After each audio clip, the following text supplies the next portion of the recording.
My ex-wife knocked on my door after 6 years and said something that shattered the silence I'd spent half my life trying to bury. I'm Reed Calloway, 34 years old, a quiet architect in a small coastal town in Maine. The kind of man who designs other people's homes because his own has been hollow since the morning she walked out of our marriage without a goodbye, without an explanation, without even a note on the kitchen counter. I hadn't seen Sloane Whitaker in 6 long years. I'd stopped expecting to. But there she stood on my porch that freezing October night, soaked through by the rain, hair plastered to her face, hands trembling so hard I could see them shaking from across the doorway, clutching a worn manila folder against her chest like her entire life was sealed inside it. Her eyes met mine, and for a moment, the 6 years between us collapsed into nothing. "I should have told you then," she whispered, her voice cracking on every word. "I'm telling you now. What had my ex-wife been carrying inside that folder for 6 silent years? Why did she choose this rainy Tuesday night, of all the nights she could have come back, to finally knock on my door? And what was the truth she'd been hiding? A truth so heavy it kept her away from the man she once promised forever. A truth she was about to tell me now. For a long moment, I couldn't move. I couldn't speak. Rain hammered the porch roof above her head. Somewhere down the street, a dog barked. The smell of wet leaves and harbor salt drifted through the open door. And there she was, the woman I once loved more than my own breath, standing like a ghost on the threshold of a house she had never seen. "Reed." Her voice was so quiet I almost missed it.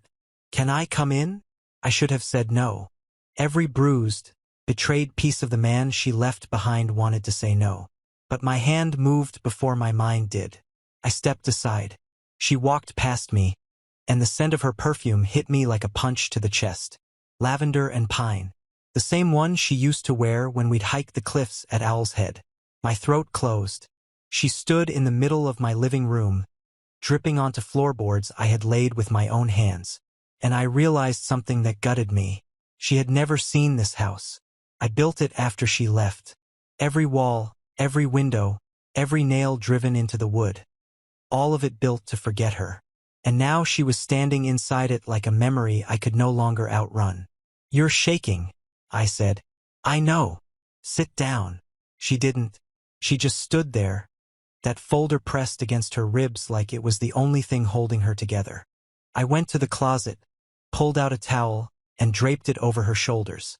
My fingers brushed her wet hair, and for one terrible second I remembered everything. The way she used to laugh in her sleep. The way she'd reach for my hand without looking. The morning I came home from a meeting and found her side of the closet empty. Her wedding ring on the nightstand, the coffee still warm in the pot. 6 years, Sloane. My voice didn't sound like mine. You couldn't pick up a phone. You couldn't send a letter. You couldn't. I know. Then why now? She finally looked up. And the look in her eyes, God, the look in her eyes, was the look of someone who had been carrying a body for too long. "Because she asked about you again," she whispered. And this time I couldn't lie. I went cold. From my scalp to the soles of my feet, every drop of warmth left my body. "She?" Sloane's hands trembled as she opened the folder. She didn't hand it to me. She just turned it slowly, the way you turn a page in a book you weren't ready to finish. Inside was a photograph. A little girl, maybe 5 years old, standing in a yellow dress on a porch I didn't recognize, holding a bouquet of dandelions, smiling at whoever was behind the camera. She had my mother's chin, my father's freckles, and eyes, gray-green, the exact color of mine, that I had been looking at in the mirror my whole life. The room tilted. "Her name is Wren," Sloane said. Her voice broke on the next word like a branch under too much snow.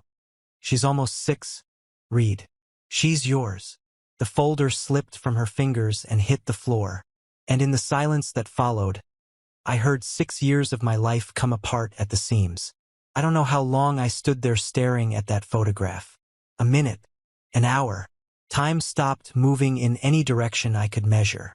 The little girl in the yellow dress kept smiling at me from behind the glossy paper, and every freckle on her face was a knife. "Reed." Sloane's voice was small. "Reed, please say something." Couldn't. My mouth had forgotten how to form words. I bent down and picked up the folder from the floor. My hands were not steady.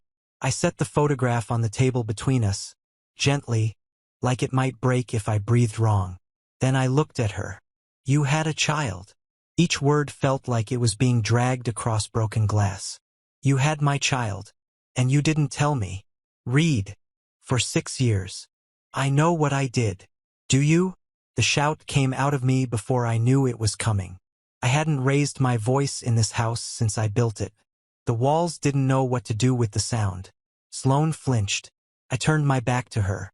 I needed something to put my hand against before my legs gave out. The rain kept falling. The kitchen clock kept ticking. And inside me, something that had been frozen for 6 years was beginning to thaw, and it hurt more than I knew anything could hurt. Why? I said to the wall. Just tell me why. I heard her sit down on the couch. I heard her breath shudder.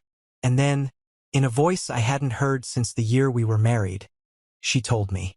Do you remember the last fight we had? Every word of it. Do you remember what you said to me? I closed my eyes. Of course I remembered. I had been replaying it for 6 years. I was 28. My firm was collapsing. I hadn't slept in 4 nights. She had asked me a question I couldn't even remember now, and I had turned on her like a man drowning. I had said, I'm not built to be anyone's father. Not now. Not maybe ever. The words came out of my mouth and her mouth at the exact same time. Silence. 3 weeks, she whispered. I was 3 weeks pregnant when you said that. Read. I had the test in my purse. I was going to tell you that night. I was going to bring home a little blue cake from the bakery on Elm Street and put a candle on it and watch your face. My knees went. I sat down on the floor right there, leaning against the wall, the way a man sits when his body simply refuses to hold him up anymore. I was 24 years old, she said. I was terrified, and I sat in our car in the driveway for 2 hours after that fight, holding that test in my hand, and I convinced myself that I would ruin your life if I stayed, that I would ruin hers, that you had told me, in your own words, that you didn't want her. Sloane, let me finish, please. I have been waiting 6 years to say this. I closed my mouth. I went to my sister's in Portland. I told myself it was temporary. I told myself I'd call you once I figured out what to do. And then she was born. And she was so small, Reed. She was so small and so perfect. And I looked at her face, and I thought, if I tell him now, after I've kept her from him this long, he will hate me forever. And he will be right to. Her tears were silent. I had never seen her cry silently before. So I waited. A month became 6 months. 6 months became a year. And every year that passed made the truth heavier and the calling harder. I told myself I was protecting her. I told myself I was protecting you. But I was protecting myself. I was a coward, Reed. And I am so sorry. I sat on the floor and watched the woman I had once loved fall apart. And I didn't know what to do with the love I still had for her, or the fury I still had for her, or the daughter I had never held. I asked the only question I could form. Did she ever ask about me? Sloane covered her face with her hands. Every week, Reed. Her voice broke into pieces. Every week of her whole life. Something inside me cracked clean in half. I don't know how long we sat there. I don't know who moved first. But at some point I stood up, walked to the table, and picked up the photograph. The little girl with my eyes smiled up at me from the porch in her yellow dress.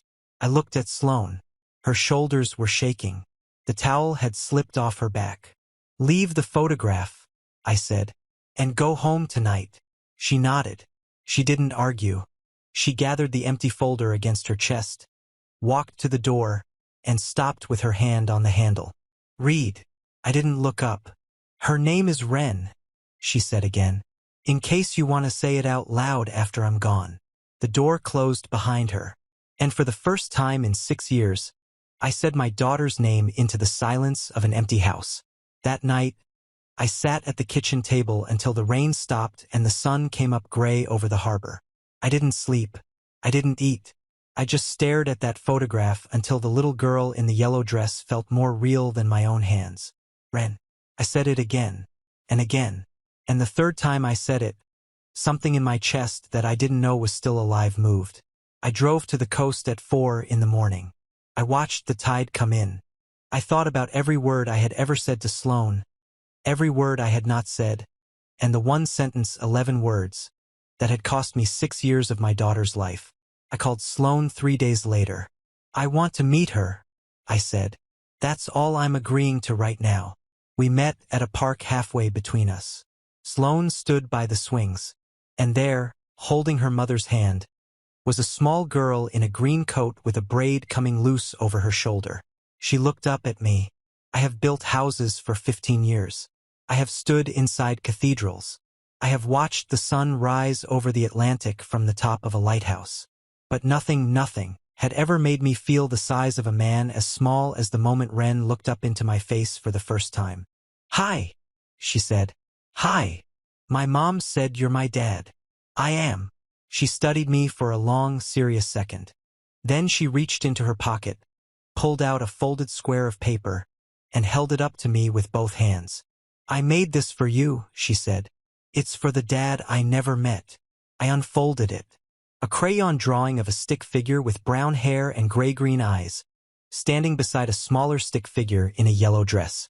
Above us, in careful, wobbling letters, she had written, "My dad and me." I held that drawing all the way home. I cried in my truck for 40 minutes in the parking lot of a gas station outside Rockland. And when I finally drove back to the cottage, I pinned that drawing to the wall above my drafting table, where I could see it every single time I sat down to work. Weeks turned into months. I learned that Ren was afraid of thunderstorms.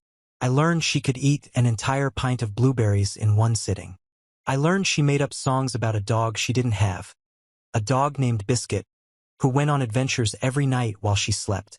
I built her a small wooden chair in my workshop, and I carved her name into the bottom of the seat, the way my own father had once done for me. Sloane and I were careful with each other. We drank coffee after drop-offs. We had real conversations, the kind we hadn't had since we were 22, sitting on the floor of our first apartment with no furniture and no fear. The hardest one came in November. We sat on my porch watching the first snowfall on the harbor. Ren was inside, asleep on the couch under 3 blankets. "Why didn't you trust me?" I asked. I had been holding that question for 14 months. She didn't look away. "I didn't trust myself," she said. "I was 24 and terrified. I thought love meant disappearing for someone." "It means staying," I said. "I know that now." I didn't forgive her that night, but I stopped carrying the question. And sometimes that's the same thing. Winter softened into spring. Sloane moved into a small house 20 minutes from me. Ren rode her bike to my workshop on Saturday mornings with a helmet too big for her head. I picked her up from kindergarten on Wednesdays, and on the way home she would tell me everything that had happened in her day, in the order it happened, with no detail spared. One night in March, she fell asleep on my couch in the middle of a movie. Sloane stood up to lift her. "Let her stay," I said.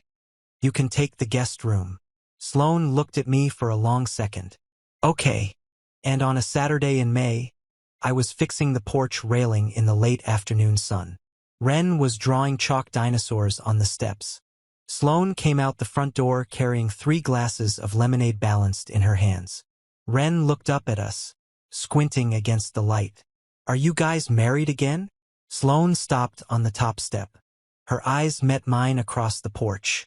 "Not yet," I said. "Not yet," she echoed. Ren shrugged, satisfied, and went back to her chalk. And I stood there on the porch I had built to forget her, holding a hammer in one hand and the weight of 6 lost years in the other, and I realized something I had spent half my life refusing to learn. Some doors close so that one day, when we're finally ready, we can be the ones to open them again. Some families don't begin. They return. And love, the real kind, isn't the kind that never breaks. It's the kind that finds its way home, even after the longest silence. So let me ask you something before you go. If the one you once loved came back to your doorstep tomorrow night, holding a truth they should have told you years ago, would you have the courage to open the door? Or are some silences too heavy to ever break? Tell me in the comments. And if this story moved you, share it with someone who needs to be reminded that it's never too late to come home.